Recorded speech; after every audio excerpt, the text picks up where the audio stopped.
带你传达事件真相，掌握政局变化。观众朋友你好，欢迎持续加入新闻大白话，我是主持人谭一伦。节目一开始来介绍今天的特别来宾，首先是前立委邱毅，主持人好，大家好。还有政大外交系教授吴崇涵，一伦好，大家好。以及前空军副司令张延廷，一伦好，大家好。好，观众朋友，我们持续带你来看一下台海目前的情势哦。因为呢，我们国军是罕见的拍到了无真实无人机，好，共军区域拒止关键的节点。好，你可以看到，这就是我们国防部释出的照片哦。他说啊，共军再次执行联合战备警巡，那说有21架次出海，那其中14架次逾越中线及其延伸线，并公布拍摄到的共军无真实的画面，就是这个。好，那无真实呢，就是共军电子侦察无人机，它核心任务呢就是电子情报搜集跟电子战，那为区域拒止跟空中资讯战提供了一个关键的节点。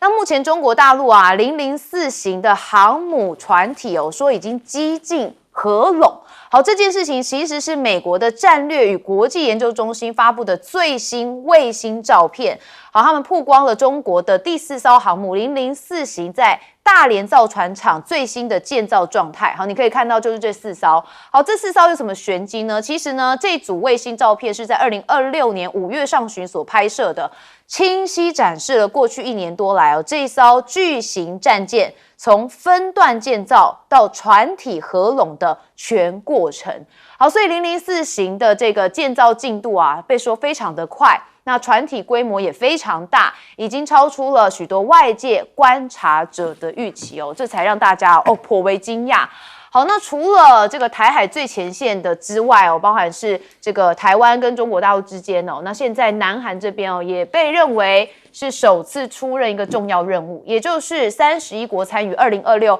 环太军演联合海上部队的指挥官，这个职务首度由南韩海军少将金仁浩出任。说这不仅是该职位过去由美国还有这个澳洲、加拿大等国垄断之后的首次易主，更创下了环太军演开办55年来首度由非美籍的亚洲国家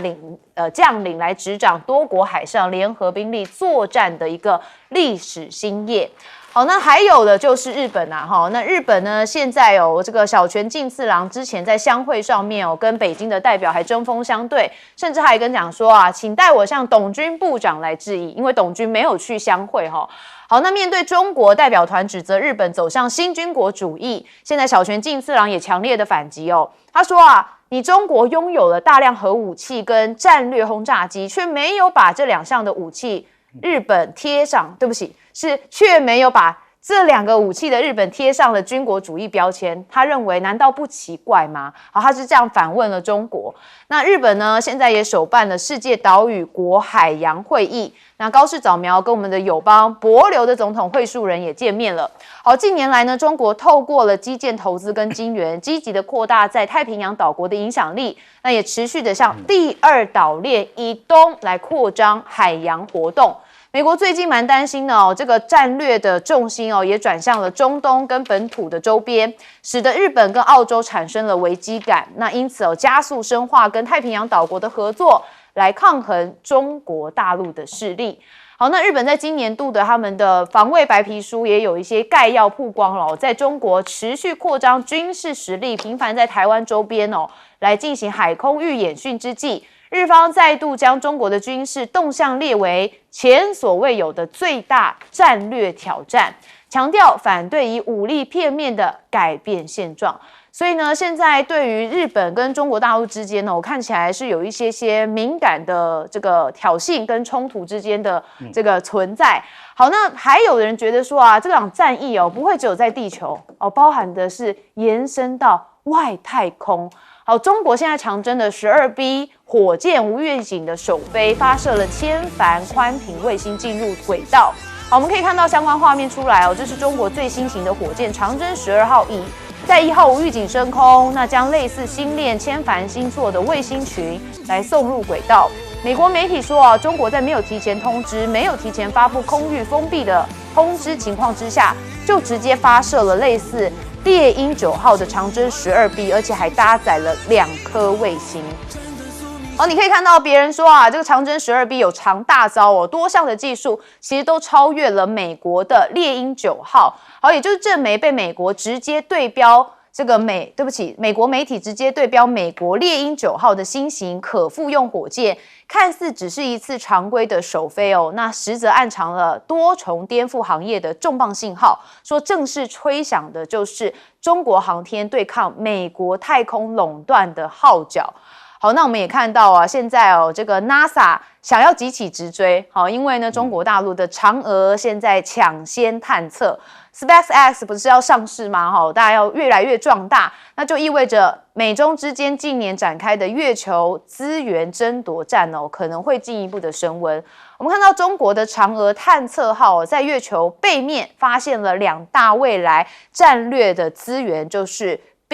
水冰跟氦三，好，失了先机的美国太空总署哦，就是想要改变策略，压注在 SpaceX 的新建，好，将太空人哦和起基地的设备加快运上月球。那古怪乎哦，这个 SpaceX 上市享尽了度身定造的监管，还有规则的特权。所以可以看到，在外太空的部分哦更广大哦。那当然，现在美中哦都在抢一些资源，希望谁可以先站上哦这个技术的领先哦，谁就有一个太空的话语权。好，我们看到台海的最前线，也就是这个无真实的无人机，很罕见的拍到，而且我们国防部还直接露出了影像。我们先问邱毅委员，无真实的无人机啊，在2024年的11月，中国大陆在办航空航天的博览会的时候，才是第一次的亮相。到2025年的年中，它才正式服役入列。刚才一轮说了，它是所谓的侦察机以及电子战，也就是侦打两用的无人机，也可以说是中国大陆自行研制出来的先进的无人机。那现在这个无人机已经加入了台海的战备警巡，那代表台海战略警巡的整个的武器已经升级了。这个升级的原因是什么呢？如果依我所了解的有限的讯息，大陆对赖清德的评价认为赖清德比蔡英文还要更走向台独，而且美国在美国的指引之下，日本跟菲律宾之间进行所谓的3海联动，东海、台海、南海之间的动作越来越频繁。最近日本跟菲律宾不是还在划重叠的经济海域，甚至把台湾东部的这个海域啊，也把它纳入一个划界的范围，你就可以从中就可以了解。那接着呢，美国的智库公布了卫星照片，这个卫星照片里面首度比较完整的披露了大陆航母004的相关的信息。当然啦，说它的排水量是13万吨，我得到的消息应该是排水量是10到12万吨，但是它的满载排水量应该差不多是13万吨。那基本上呢，都会把这个004跟美国的什么比较？跟美国的福特级航母的3号舰，它的1号舰就是我们熟知的出现在加勒比海、出现在阿拉伯海的福特号来比拟。福特号在海上漂流了11个月之后，现在回到母港去整修。好，那2号舰呢，在海试失败以后就无影无踪了。3号舰就是电视墙上所指的企业号。企业号现在的进度差不多跟004差不多，双方大概都是在未来的2年可能就会正式的亮相。但是啊，基本上大家可能对004更看好。为什么？因为就它的1号舰福特号跟003，也就是福建舰来比较，福建舰明显的在它的电池弹射上就胜过了福特号。那现在的企业号一样，电池弹射是它的短板所在，而基本上，如果电磁弹射的短板无法克服的话，它就没有办法起降F-35C 的战机，那最后只好用大黄蜂 FA-18。那现在呢？至于大陆的部分，它的001啊，它的001辽宁号、002的山东号，到了003的福建号，基本上它的歼35的隐形战机都已经可以顺利的弹射起降。而在这个今天所谈的004里面，四架的电磁弹射器，更是被大家认为它的效能要远比企业号要来得更好，这是大陆海军上面的优势所在，更显示它反介入跟区域拒止的能力是越来越强的。好，我们接下来问将军怎么看？它这个无侦时的高空侦察机，因为它是喷射的，那喷射的引擎它飞得高，侦察的远。最重要的目的是2个，第一个电子光学照相，这所有的军事上的部署有没有跟以前有所调动调整，或者这个演习的这种动态，它可以在经过光学判读，可以及时掌握，比较了解军事部署的状况。第二个最重要的是电磁频谱的接收，因为打仗打电战，在去年2025年的5月7号印巴空战，电子战里面扮演一个非常重要的角色。将来空战谁要胜负，谁掌握了电子战，就是制电磁权，谁就胜；谁没有掌握制电之前，谁就输。所以他就过来，而且这个无侦时它留空时间久，它在高空的话应该可以飞到20个小时。你看看飞那么久，你都不可能那么久都在一直电磁波管制，你还会被它接收到。一接收到，它回去之后做 AI 做电脑分析，直接列入大数据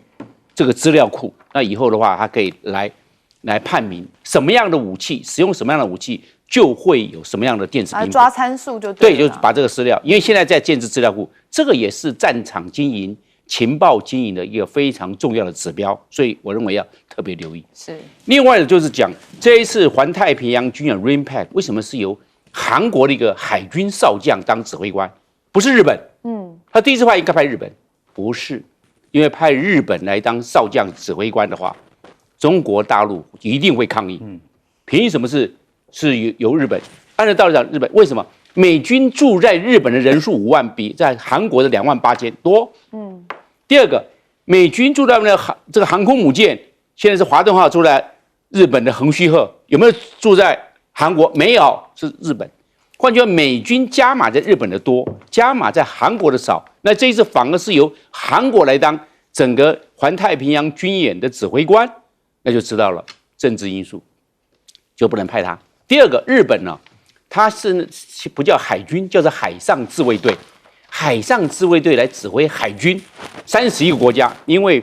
环太平洋军演从这个月6月20号开始到7月31号，1个多月。那这样的话，感觉到身份上有所不当，因为是海上自卫队，不是海军。虽然日本也称它叫海军啦，但是这个在名称的称呼上是有一些差别的。对。另外第3个假想敌，韩国的假想敌是北韩，日本的假想敌是中国大陆。今天日本当指挥官呢，中国大陆怎么看？这是假想敌的设定。这个当那个指挥官，他指挥31个国家的军舰呢，40多艘哦。因为有的国家派2艘，有的国家派1艘，有的国家派观察员，不一样。所以这个政治意涵在里面是非常大的。那最后我要补充的就是它的第4艘的航空母舰分段制造比一体制造速度来得快，前中后中，4段大家一起来做之后直接并在一起，多段并进，然后总级就是总成就成型了。这个速度快，以前的时候是一条龙骨，大家来接来喊来弄慢，对，这样慢，这个是线性式的。那现在是齐头并进式的，速度就快。所以从这一点来看，中国大陆赶的是进度，赶的是速度，希望它早点下水。这一艘10万吨级的超级航空母舰，就是尽快，这是个指标，是第一个超级航空母舰，因为10万吨以上才是3万。第二个，核动力是中国大陆第1艘核动力的航空母舰，所以它赶快下水，所以政治意涵是蛮大的。好，中国大陆现在并进式的这个技术好像蛮流行。之前我们讲过一个车站哦，也是说并进式的哦，一起然后把它凑在一起，马上就好了哈。崇安教授怎么看？日本这一次动作蛮大的，特别是他办的这个世界岛屿海洋会议哈，这个高峰会。那当然在之前，小泉就讲了这个，他说你们怎么讲我新军国主义啊？他说中国你在讲我新军国主义干什么？你自己有核武啊，对不对？有核武，而且呢又有这个战略轰炸机，你有这2项这么强的东西，你反而来指责我。这个小泉，我们通常叫他小泉，等于他爸是小泉嘛。是，对，这小泉的声量蛮硬的，当然跟他想要展现出他从横须贺长大啊，然后很容易这个训练有素，他想展现出比较男性的这一面有关系。但是我们知道日本这一次动作那么大，还有很多方面我们可以讨论，比方说他找了菲律宾来这个我们刚才讨论军事同盟的延伸，就是他在画这个 EEZ 专属经济海域。所以呢，这个今年的5月28号，他跟菲律宾发表这个共同声明，有关他们要在台湾东边这边画这个专属经济海域哈。这个其实有它的意义所在。第一个，我们要讲的是日菲哈，为什么这次做这个东西？他们早在2024年的时候，他们签署这个 RAA 叫相互准入协定，简单讲就是一个军事互访、军事互助，而且军事武器互相交流的一个准同盟关系的一个的协定。好，那这个 base 在这个相互准入协定2025年生效之后呢，日菲就进入到一个新的我们讲的在南海上面更多的军事交流跟军事合作的一个方法。那我们知道，在南海上面，菲律宾对于这个中国的这个南海政策，菲律宾一直想要拓展它的所谓的这个南海经济划界，特别 EEZ， 所以它在菲律宾西边在巴拉望西边，它也画了所谓经济海域。那这 EEZ 跟中国的九段线有高度的重叠，这也是为什么在这几年来南海上面有许多争端，包括我们讲的这个仁爱礁事件 Second Tama Shoal 哈，这个就是在这个专属经济海域上面划界上面产生一个冲突。既然讲菲律宾把专属经济海域画出来了，然后中国的九段线一画了，一交错的地方就是这个仁爱礁这个地方哈。那西边菲律宾想要拓展，北边就是跟日本在这次谈的所谓我们在台湾东边这两个国家各推200海里，日本往下推200海里，菲律宾推200海里，他们2个有交汇的地方，这个地方日菲接下来达成协议，就是所谓经济海域有交错的地方该怎么处理。重点来了，我们台湾就反而不敢讲话了。为什么？因为这个是日菲他们在那边划定区域界限，剑指是中国哦。那如果你是赖清德政府，他会觉得什么？你这话很好，你剑指的是他们，不是我们。抗中，对不对？但是别忘了，在那个地方是我们鬼头刀跟尾鱼最多回流的地方，鱼是不会认边界的，渔民会去抓鱼。当渔民跑到日菲2国的这个签订的地方的时候，我们为什么没有被找去再画一个第3边呢？如果你有2边画了交集，你应该找台湾来画第3边，所谓3边交集的地方，这才是所谓国际秩序、国际建制要讨论的地方。我们没有被邀请去画，我们没有被通知，人家画完才告诉你有没有失职。有，我再讲最后一个，这就是人家在你家车道前面放了3角锥，说这块是我的，这块是我的，你要开车出去，对不起，3角锥借过一下。这对吗？我觉得不太对耶。所以大家才会说上权入国嘛。好，我们休息一下，马上回来。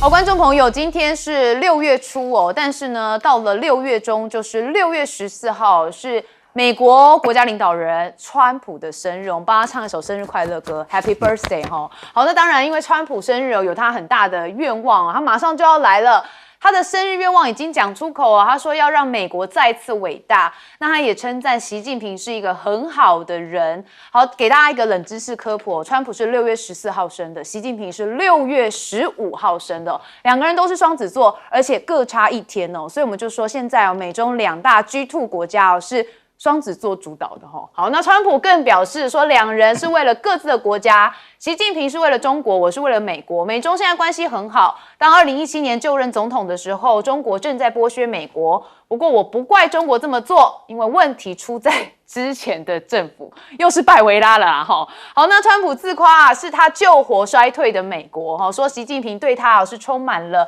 仰望跟尊崇之情哦。他说在北京期间从习近平得到各种赞美。习近平还夸他说啊，在位期间把美国带上前所未有的巅峰。他甚至赞叹啊，扭转一切的速度实在太快，我这辈子从来没见过这件事情。高母亚习近平要不要？应该不会反驳了但是我还记得当初他两个人在讲，不是讲到休息里的陷阱吗？就是意味着美国正在往下走好，那当然也看到了现在美国的状况，因为有一些 trouble， 包含是砸25亿修复很划算吗？这是美军的海狼级核动力攻击潜舰康乃狄克号在2021年10月在下潜时撞到了海山，严重受损，被迫停摆4年半之后，现在终于准备恢复服役。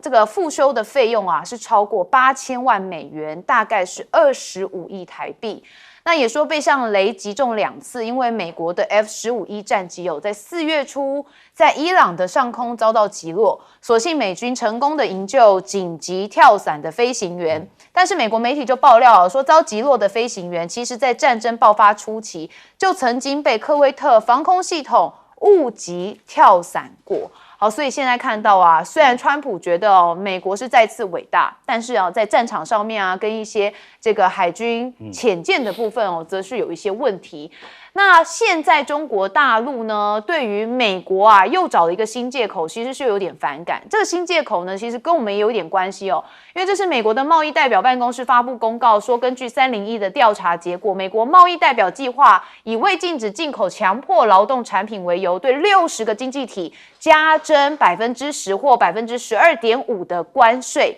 中方对此外交部的发言人出来反应强烈的表达抗议。他说，中方一贯的反对各种形式的单边关税措施，关税战、贸易战都不符合任何一方的利益。他认为应该通过对话协商来进行解决。那这位欧洲议会的贸易委员会主席他则说，现在欧盟领袖在这个对中战略的时候，必须避免陷入恐中症。也就是目前贸易关系确实存在很多的问题要解决处理。那在欧盟内部像是德国跟西班牙，因为对中的往来密切啦，持续的阻碍，欧盟层级对中反制措施出台。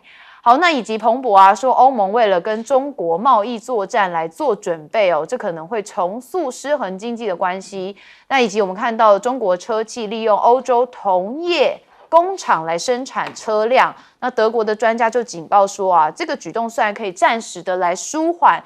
欧洲车厂产能利用率低落的问题，但长期来说可能会让中国的竞争对手在是欧洲的市场日益壮大。那他认为是特洛伊木马，他用这样来形容。最后我们来看马斯克跟这个 AI 他创办一个人工智慧公司他在招聘平台上面发出了一个要中文 AI 导师的职位那个时薪是1400元可以远距上班。他们希望就是有中国的方言因为体系繁杂，那希望用这样子的部分来打磨本土化训练数据集的一个原因。那路透则说DeepSeek 现在想要筹措人民币500亿元首轮的融资，腾讯跟宁德时代传出都要参投。那最后我们看到是中国说正式成为 AI 基建狂魔，因为它的布局东数西算工程让东部蓬勃的算力需求无缝对接西部充沛的绿色电力，然后用来建造算力中心。那美国建设一座 AI 的超算中心需要3年，但是他们做只要18到24个月，所以预计2030年中国在 AI 发展上面累积投资的金额达到10兆人民币。那这当然就是美中之间的一个竞逐。我们看到了像川普的生日愿望，说让美国再次伟大，还不忘说习近平很崇拜他。我们先问邱毅委员。川普的这个性格我倒是蛮喜欢的，他很传统，他也非常崇拜强者，他认为人比事还要重要，他认为只要人的关系融合了，人的关系好了，再怎么困难的事都可以迎刃而解。所以他面对了美伊谈判的僵局，他最近就出了一个主意，他想跟穆杰塔巴能够见面，他认为跟穆杰塔巴见面，或者就可以让现在美伊谈判的僵局可以打开。当然啦，他他到北京去的时候，他跟习近平也谈得很好，他也很服气习近平。说实话，刚才一轮说修昔底德陷阱代表了这个美国的衰落，其实也不尽然。艾利森提的修昔底德陷阱主要强调的不是衰落与崛起的问题，而是谈到旧的霸权、老旧的霸权终会被新的霸权所取代，而且中间难免一战。而现在大家认为老旧的霸权就是美国，新的霸权就是崛起的中国，所以修昔底德陷阱本身是具有一个积极的含义，告诉你说，这时候新崛起的霸权跟老旧霸权之间，大家应该要和解，否则就会酿成一个世界级的大战。好，那基本上在美国，川普刚才讲的是川普的优点，我现在来讲川普的缺点。川普因为很传统，所以他很受到他学习成长阶段的影响。川普在华顿经济学院的时候，他的经济学念的是凯因斯学派的经济学，那时候凯因斯的经济学最热门了，而且他又接受了后来纳瓦罗提给他的关税的理念，所以他始终认为关税是一个非常有利的政策工具，所以他对关税始终舍不得放弃。你看看他上来才1年多的时间，一开始就是对等关税，后来美国最高法院裁定这个对等关税是违法的、违宪的，所以后来他又用贸易法122条，又对各个国家要加征10%的关税，又被美国的国际贸易法院又裁定是违法的。可是他不死心，他又用了1974贸易法的301条。要启动301调查，那现在美国的贸易代表署已经提出了他们最后的政策，就是对65个国家要课10到12.5的关税。那这一来，我判断他可能又要被裁定是违法的。基本上而且他这么不断的课关税，把他跟很多国家的关系都打坏了。是，而且这一次的关税战，它涉及到的国家范围很广，包含中国、日本、韩国、印度，还有加拿大、墨西哥，还有欧盟、英国，所以它造成的影响一定也是非常巨大的。好，我们现在要问崇安教授，那个川普生日愿望，我要补充一点。一个14号，一个15号，可是他们有时差，所以川普跟习的生日是同一天，他们是同一天生日别忘了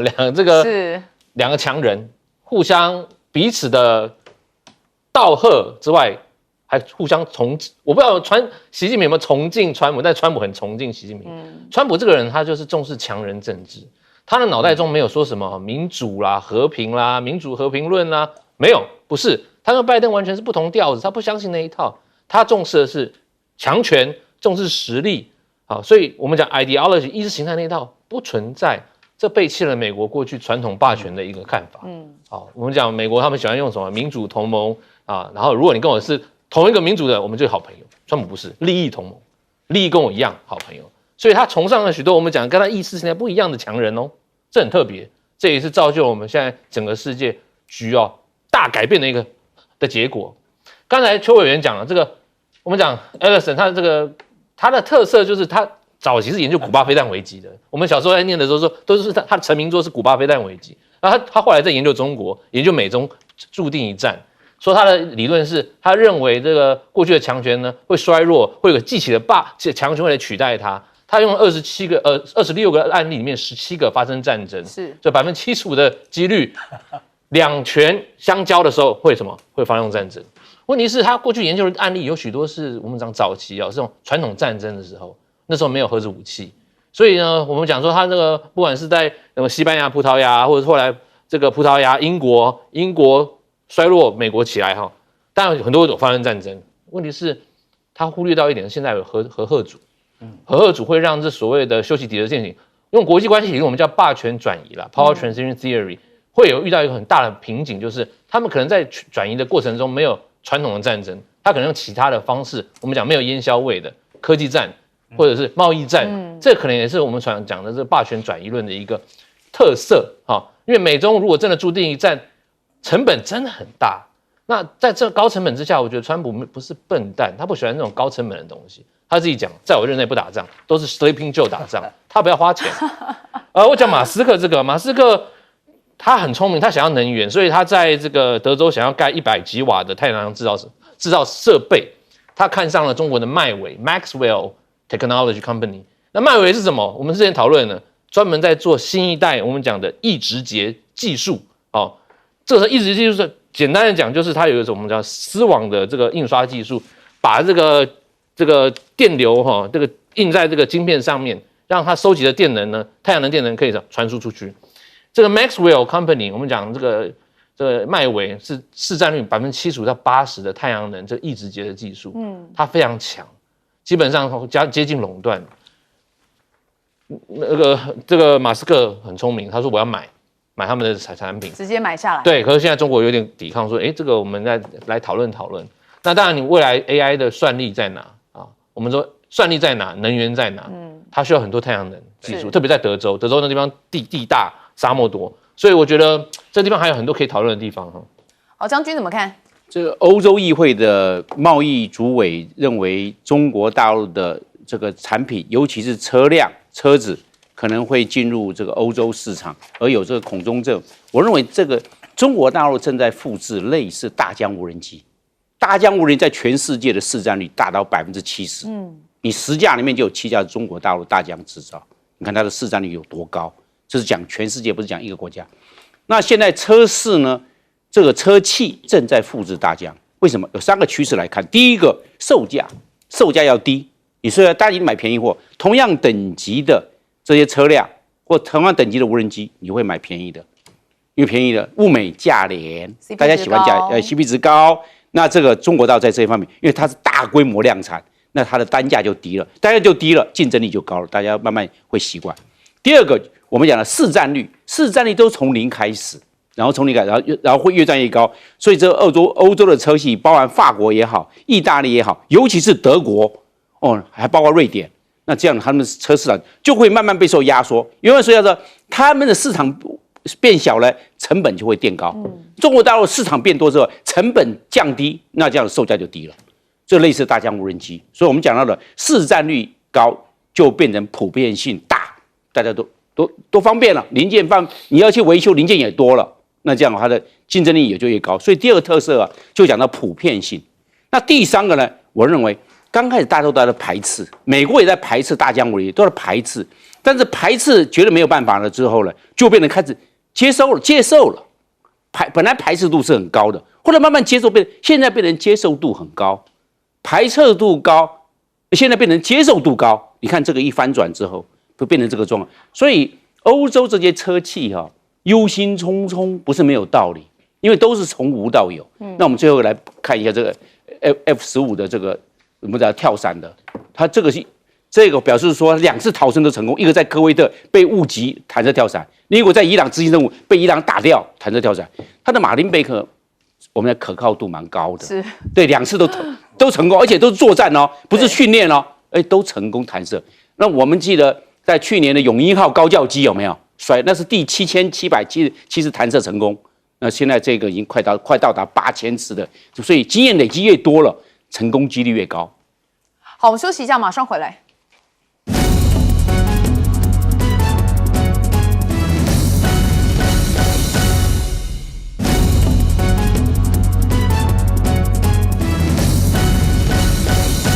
好，最后一节我们还是要带大家来看一下美伊的战争目前走到什么境地的谈判没谈成，但是现在也有一些交火了，包含就是科威特他们在3号的时候说伊朗的无人机跟飞弹击中了他们的国际机场，而且造成了是有建筑物严重受损，而有多人受伤。你可以看到画面上直接就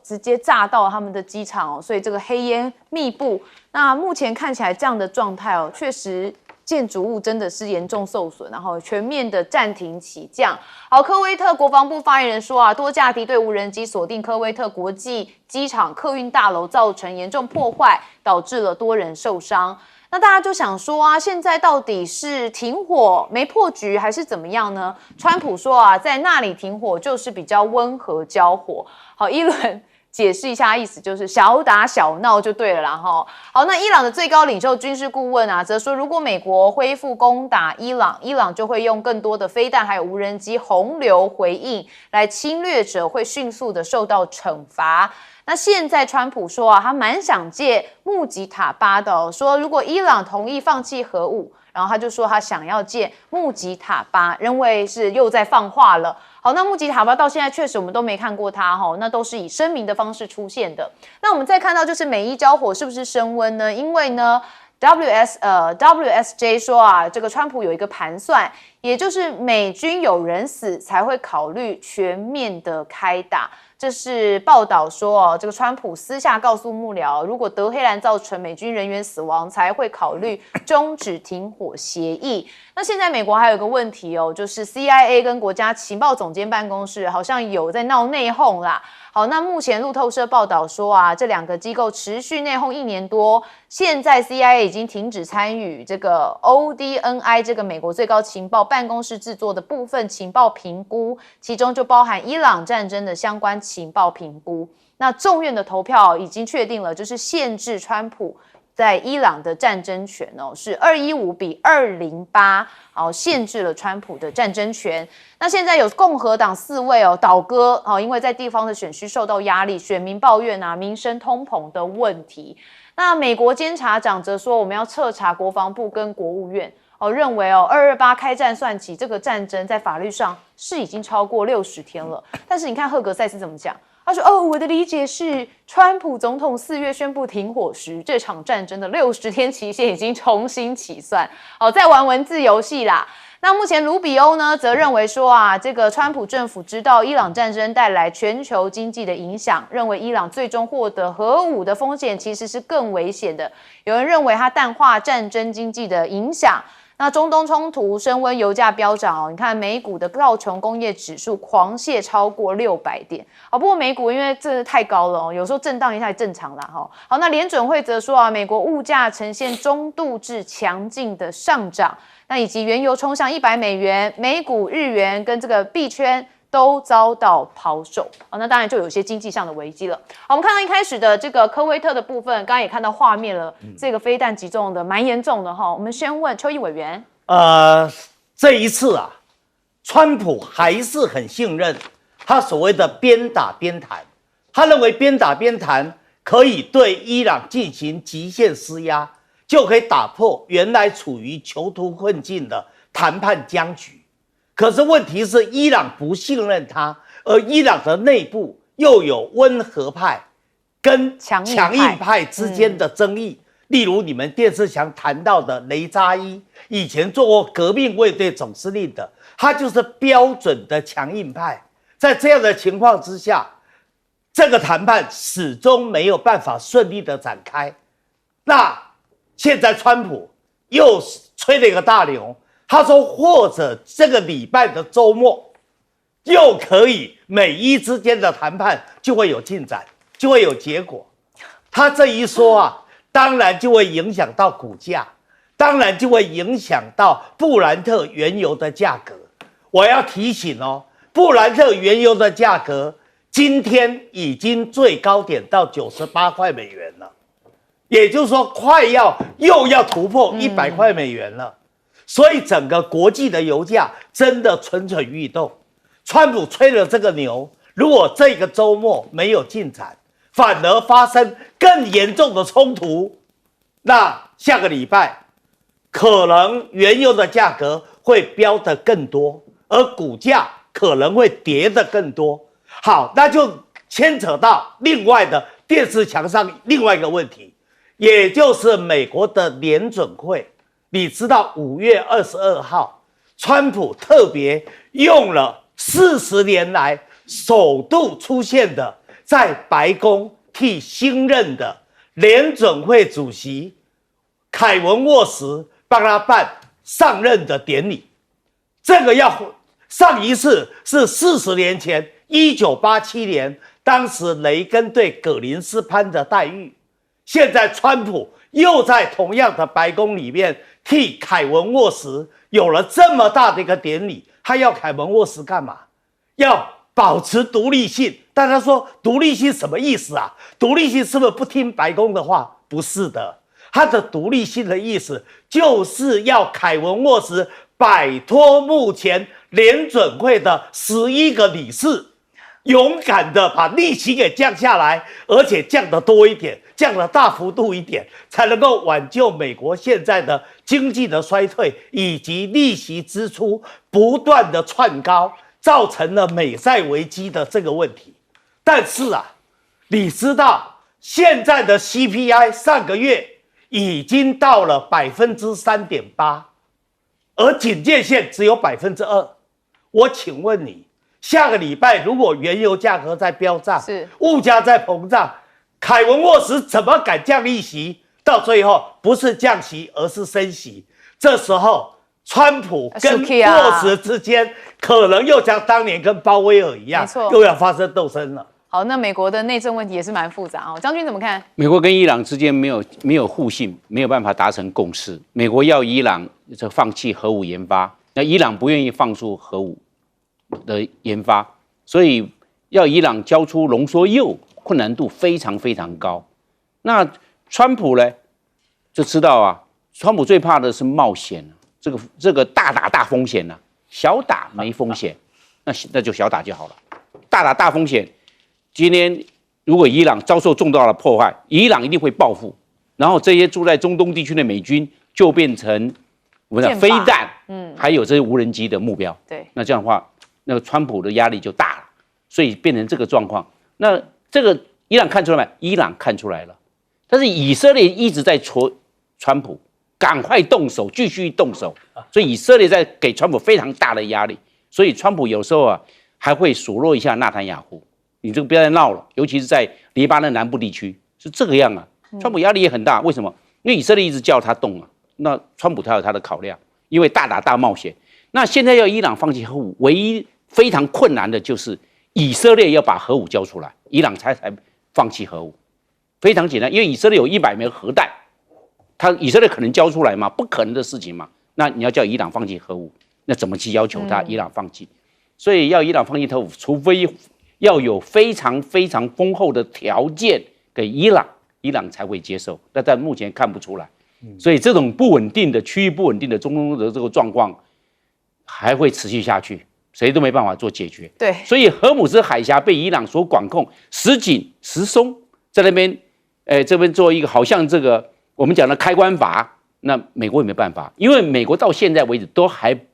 无法也考量。不派任何一艘军舰进入荷姆斯海峡来打通荷姆斯海峡，就是风险太高，不敢了，不敢。所以在这方面，那这样子荷姆斯海峡就在伊朗的手上，那全世界也没有办法，美国都没有办法了，全世界就没有办法了。所以这个状况，那就是被伊朗掐住这个战略咽喉，因为这是全球20%的人员都要通过荷姆斯海峡，我就把这个咽喉掐住，给世界压力，世界压力就给美国压力，但是美国也没办法，这个拿捏不定，因为这是卡在核武的问题啊，所以到现在为止，原则上是无解，除非美国愿意在核武再让步，在核武的问题对伊朗做让步，问题就迎刃而解了。所以这个困难度，我认为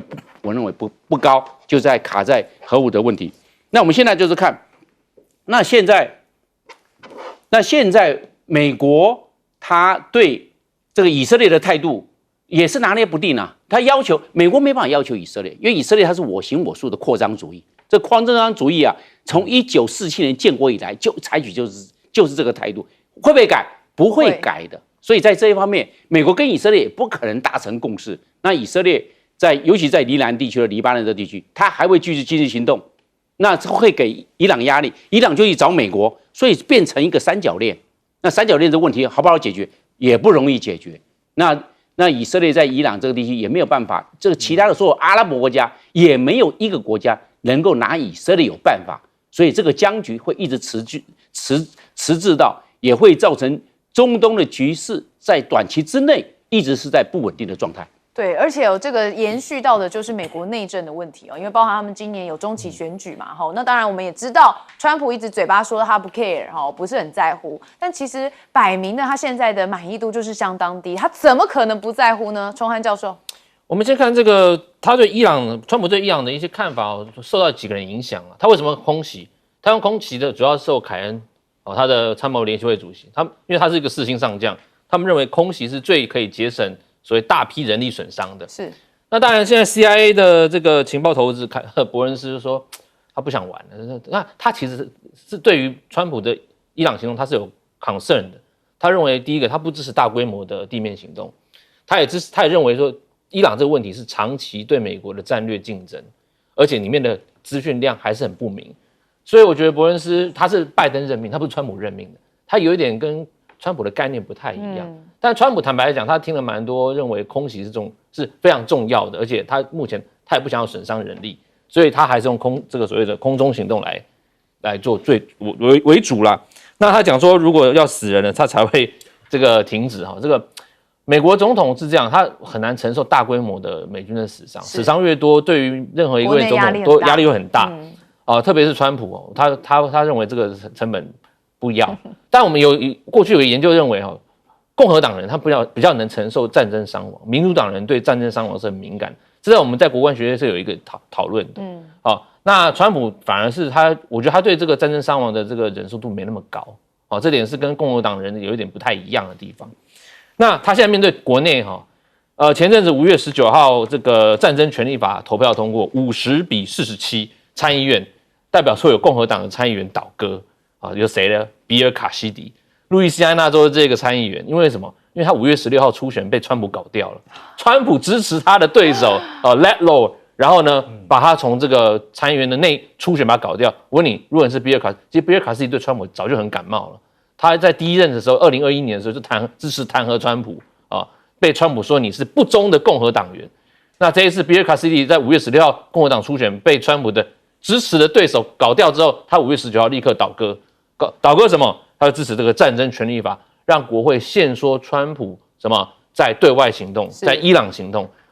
那这个对于川普来讲，你觉得川普是可忍孰不可忍，对不对？我要怎么做，你国会怎么可以这样管我，对不对？所以他开始会清算一些他认为跑票的共和党人。还有谁跑票 ？Rand Paul，Rand Paul 也是这个肯塔基州的，也是他的参议员，对，也是蛮资深，而且是个眼科医生。比尔·卡西迪是医生 ，Rand Paul 是眼科医生，代表说这几个共和党人是蛮有知识水准跟医疗水准的人。是他们对于川普还是很感冒，他们不是传统建制派的。那 Rand Paul 这个是我们讲这个是肯塔基州参议员，他也跑票，但他早期来一直是反对美国过度干涉中东议题。所以 Rand Paul 他在这一次他也是跑票那川普也是对他是可忍孰不可忍，我会想要找他麻烦。还有谁跑票？缅因州的参议员叫 Susan Collins，Susan Collins 从1997年开始就担任缅因州的参议员。那我们知道缅因州是传统的蓝州啦，那边是非常 liberal， 是民主党的天下。但是 Susan Collins 在那边他还是有蛮稳固的一个根基，但是大部分人认为说他是温和的共和党的政治人物，他不是那种 MAGA 派。